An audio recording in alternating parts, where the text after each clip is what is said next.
नमस्कार, मी दिनकर शिंदे. आपण पाहताय डीएस न्यूज. तुमचं मत माझं मत मध्ये आपलं स्वागत. मित्रांनो, महत्त्वाचा विषय मी आपल्या समोर घेऊन आलो आणि तो म्हणजे असा की महाराष्ट्रातल्या जनतेला दोन वारी या ठिकाणी पाहायला मिळणार आहे. एक म्हणजे पंढरीची आषाढी एकादशी वारी आणि दुसरी म्हणजे मराठ्यांची मुंबई वारी.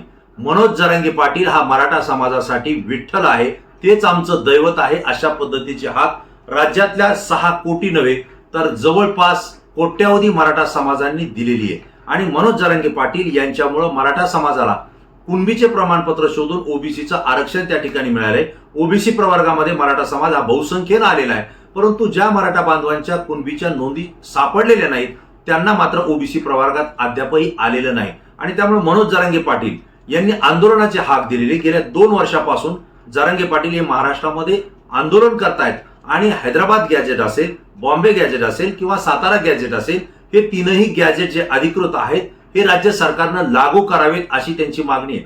जर हे तिन्ही गॅजेट लागू झाले तर राज्यातला एकही मराठा हा कुणबीचं प्रमाणपत्र मिळून ओबीसी प्रवर्गात गेल्याशिवाय राहणार नाही, असा दावा मनोज जरांगे पाटील यांनी केलेला आहे. आणि विशेष म्हणजे मराठा आणि कुणबी मराठा हा एकच आहे अशा पद्धतीचं सुद्धा मागणी त्यांनी सरकारकडे केलेली आहे. तत्कालीन मुख्यमंत्री एकनाथराव शिंदे यांनी मनोज जरांगे पाटील हे ज्यावेळेस मुंबईकडे निघाले होते त्यावेळेस वाशी या ठिकाणी कोट्यावधी मराठा बांधवांना एकनाथराव शिंदे यांनी त्या ठिकाणी थांबवलं होतं आणि त्यांना अधिसूचना दिली होती. सगळे सोयरेचा अध्यादेश आम्ही काढू असं सुद्धा सांगितलं होतं. परंतु या सगळ्या घटनेला आता जवळपास 1.5 वर्ष पूर्ण होऊन गेलेलं आहे आणि आता सरकारनं जी आश्वासनं दिलेली आहेत ती पूर्ण करावी ही मागणी जरांगे पाटलांनी केलेली आहे. आता मुख्यमंत्री देवेंद्र फडणवीस हे राज्याचा कारभार पाहतायत. त्यांनी मराठा समाजाला दिलेली आश्वासनं तात्काळ पूर्ण करणं गरजेचं आहे असं सुद्धा जरांगे पाटील यांनी सांगितलंय. आणि 29 जूनला म्हणजे अवघ्या काही दिवसानंतर मनोज जरांगे पाटलांनी संपूर्ण महाराष्ट्रातल्या मराठा समाज बांधवाची आणि मराठा समाजाला मुंबईपर्यंत घेऊन जाणारे जे काही स्वयंसेवक आहेत त्या सर्वांची एक महत्वाची बैठक आंतरवालीसाठी या ठिकाणी बोलवलेली आहे.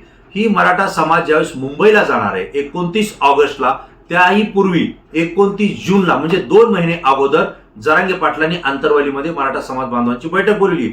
ही बैठक शेवटची बैठक असेल असं सुद्धा जरांगे पाटलांनी सांगितलंय.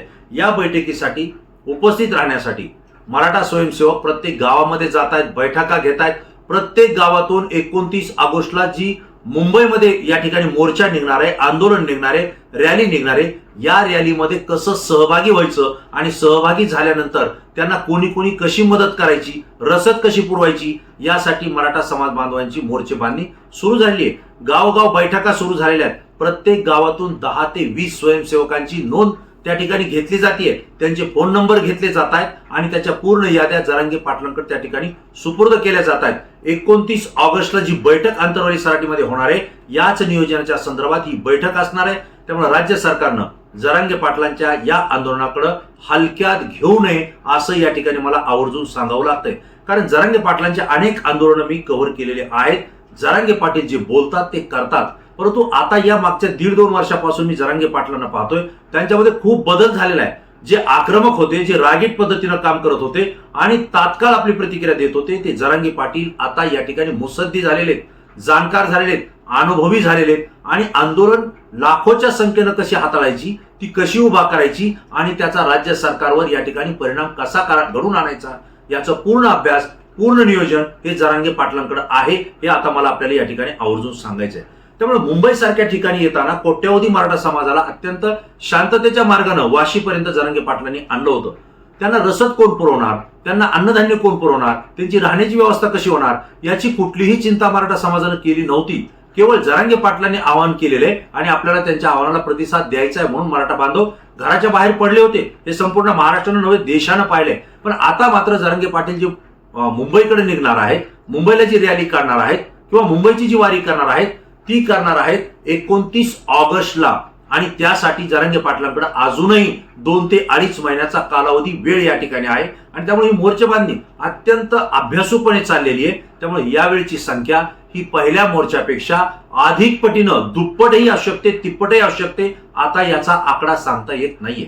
मित्रांनो, डीएस न्यूजच्या माध्यमातून मी आपल्याला यापूर्वी सांगितलं होतं की आंतरवाली सराटीमध्ये जरांगे पाटलांनी ज्यावेळेस महाराष्ट्राची सभा बोलली होती त्यावेळेस पोलिसांना सुद्धा अंदाज नव्हता. कोणी सांगायचं 4 लाख येतील, कोणी लाखायचं 5 लाख येतील.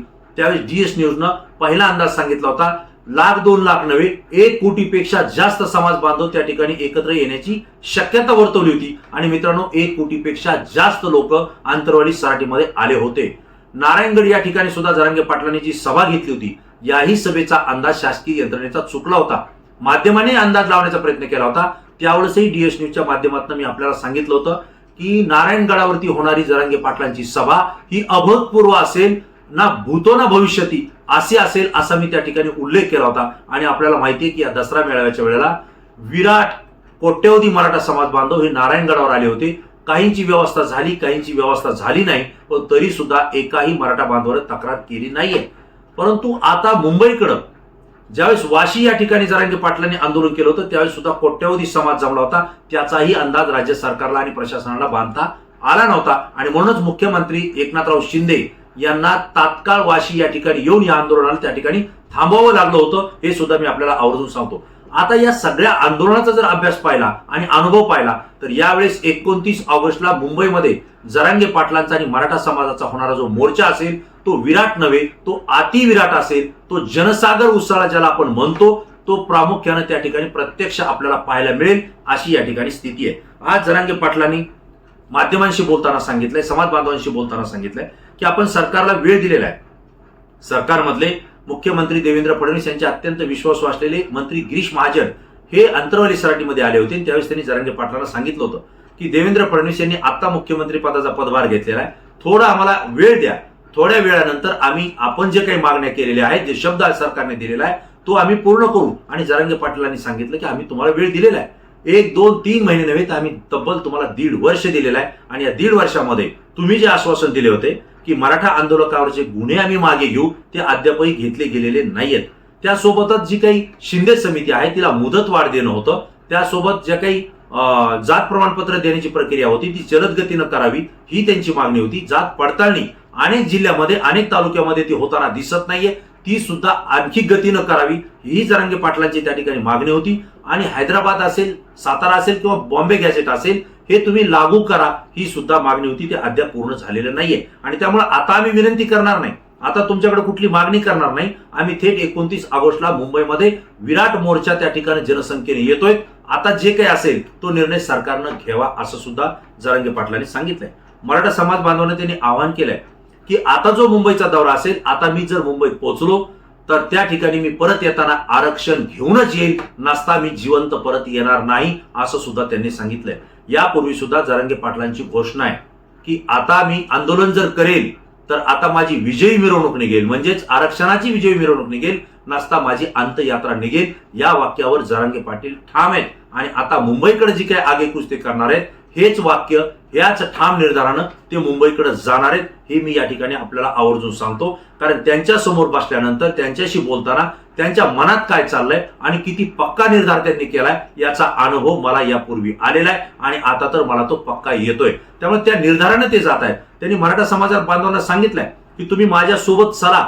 आता जर जे माझ्या सोबत मुंबईमध्ये आंदोलनामध्ये येणार आहेत त्यांनी 10 ते 15 दिवसाची तयारी करून यायचं आहे. म्हणजे राहण्याची व्यवस्था करून घ्यायची आहे, जेवणाची व्यवस्था करून घ्यायची आहे. एवढंच नाही तर या कालावधीमध्ये पाऊस असणार आहे. त्यामुळे पावसापासून बचाव होण्यासाठी ताडपत्री असेल, टेंट असेल, हे तुम्हाला त्या ठिकाणी घेऊन यायचे आहेत. जेवढ्या गावामध्ये गाड्या असतील त्या गाड्या आजच बुक करा असं सुद्धा त्यांनी सांगितलंय. हे तर 10-15 दिवसापूर्वी सांगितलंय. इथून पुढे 2 महिने वेळ आहे, म्हणजे 2.5-3 महिन्यापासून ही तयारी जरांगे पाटलांनी सुरू केलेली आहे. आणि गाव पातळीवर जे स्वयंसेवक त्या ठिकाणी नियुक्त करण्यात आले, समाज बांधवांशी ते संवाद साधतायत. आणि गावामध्ये ज्या काही गाड्या असतील, मग ऑटो रिक्षा पासून ते ट्रक, टेम्पो, ट्रॅक्टर पासून ते 4 व्हीलर, कार असतील, जीप असतील, टेम्पो असतील, ट्रक असतील, या सगळ्याची सगळ्या त्या ठिकाणी बुक केल्या जात आहेत. आणि ह्या जे काही खर्च होतो हा खर्च गावाच्या स्तरावर सर्वजण स्वतःच्या खिशातून हे पैसे जमा करतायत, वर्गणी जमा करतायत आणि या गाड्या त्या ठिकाणी बुक करतायत. हे मला आपल्याला या ठिकाणी आवर्जून सांगायचंय. जर एवढी व्यवस्था असेल तर मुंबईमध्ये हा जनसागर खूप मोठा असणार आहे. याही पुढे जाऊन जरांगे पाटलांनी सांगितलंय की ज्यांना माझ्यासोबत मुंबईमध्ये येऊन आंदोलन करता येणार नाही किंवा बसता येणार नाही, असे जे नोकरदार असतील किंवा राजकीय व्यक्ती असतील, यांनी फक्त 2 दिवस आमच्या समाजासाठी द्यावा किंवा आमच्यासाठी द्यावा. मुंबईपर्यंत आम्हाला पोहोच करण्यासाठी यांनी आमच्या सोबत ज्या तुमच्याकडे गाड्या असतील त्या गाड्या घेऊन यावं, आम्हाला त्या ठिकाणी सोडावं आणि तुम्ही तुमचं परत गावी जावं असं सुद्धा आवाहन जरांगे पाटलांनी केलेलं आहे. परंतु या मराठा समाजाच्या आंदोलनाचा हा शेवटचा टप्पा आहे. आणि आता इथून पुढं हे मराठा समाजाचं आरक्षण कुणबी आणि ओबीसी प्रवर्गामधलं सरकारला द्यावं लागेल. आणि हे जे आरक्षण मी मागतोय ते मराठा समाजातल्या गोरगरिबातल्या मुलामुलींसाठी नोकरी मिळावी, त्यांना शिक्षण मिळावी, ते सुटापुटात राहावेत आणि त्यांच्या आईवडिलांना सुखी त्यांनी ठेवावं, एवढीच प्रामाणिक अपेक्षा घेऊन समाजासाठी मी लढतोय. मी समाजासाठी प्रामाणिक लढतोय आणि समाज सुद्धा प्रामाणिकपणे माझ्या पाठीशी खंबीरपणे उभा आहे. आणि त्यामुळे सरकारनं आम्हाला हलक्यात घेऊ नये असं सुद्धा जरांगे पाटील सांगायला विसरले नाहीत.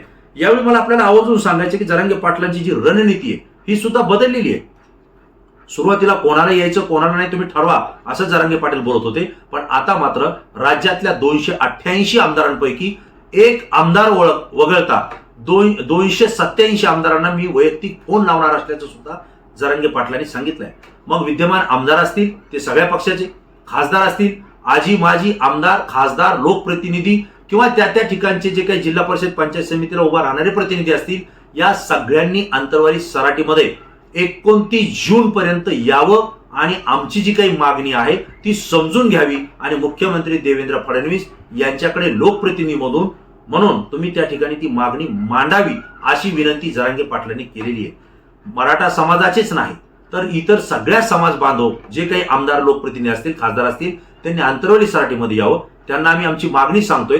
जे सरकारनं आश्वासन दिलंय ते देवेंद्र फडणवीस यांना पूर्ण करायला सांगा असंही त्यांनी आवाहन केलंय. आणि जर आंतरवाली सराटीमध्ये हे लोकप्रतिनिधी आले नाहीत तर मराठा समाजाला सुद्धा त्यांनी इशारा दिलेला आहे, एक सूचक इशारा दिलेला आहे की जर हे लोकप्रतिनिधी मी फोन करून सुद्धा आंतरवाली सराटीमध्ये आपल्या समाजासाठी येत नसतील आणि आपल्या पाठीमागे उभा राहत नसतील तर येणाऱ्या कोणत्याही निवडणुकीमध्ये यांच्या पाठीमागे उभा राहायचं नाही किंवा यांच्यावर जर कुठलं संकट आणि अडचण आली तरी सुद्धा यांना साथ द्यायची नाही. हे मराठा समाजाने त्या त्या गावात, त्या त्या तालुक्यात, त्या त्या जिल्ह्यामध्ये ठाम निर्धार घ्यावा, निर्णय करावा असं सुद्धा जरांगे पाटलांनी सांगितलंय. एक आमदार कोण असतील तर ते छगनराव भुजबळ आहेत की त्यांना मी बोलणार नाही कारण त्यांचा सातत्यानं मराठा समाजाला विरोध आहे, मराठा समाजाच्या आरक्षणाला विरोध आहे आणि अशा लोकप्रतिनिधीला मी बोलणारही नाही आणि त्यांनी माझ्याकडे येऊ नये असं सुद्धा जरांगे पाटलांनी या ठिकाणी म्हटलेलं आहे. यापुढे जाऊन त्यांनी सांगितलंय की गेल्या 2 वर्षामध्ये मी थेट देवेंद्र फडणवीस यांना मी कधीही फोन लावला नाही.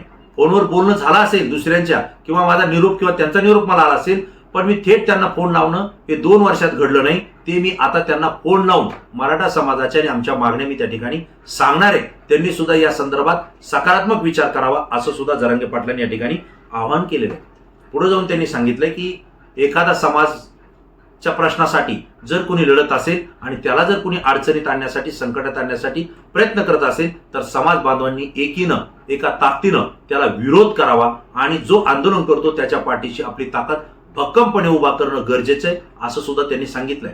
यापुढे जाऊन त्यांनी असं म्हटलंय की राज्य सरकार मला अटक करण्याच्या तयारीत आहे, कुठल्या ना कुठल्या गुन्ह्याखाली माझ्यावर कारवाई करण्याच्या तयारीत आहे, पण सरकारनं हे धाडस करू नये. कारण सरकारला मी इशारा देतो की जर जरांगे पाटलांना जर तुम्ही अटक केलं तर आता माझे आणि समाजाचे एकनिष्ठतेचे, विश्वासाचं नातं तयार झालेलं आहे. अशा वेळेला मराठा समाज आता गप्प बसणार नाही, तो कोणत्याही थराला जाऊ शकतो. जर तुम्ही मला जेलमध्ये टाकलं तर जेलच्या भिंती तोडून हा मराठा समाज तुमच्या घरापर्यंत घुसेल असा सुद्धा इशारा त्यांनी दिलेला आहे.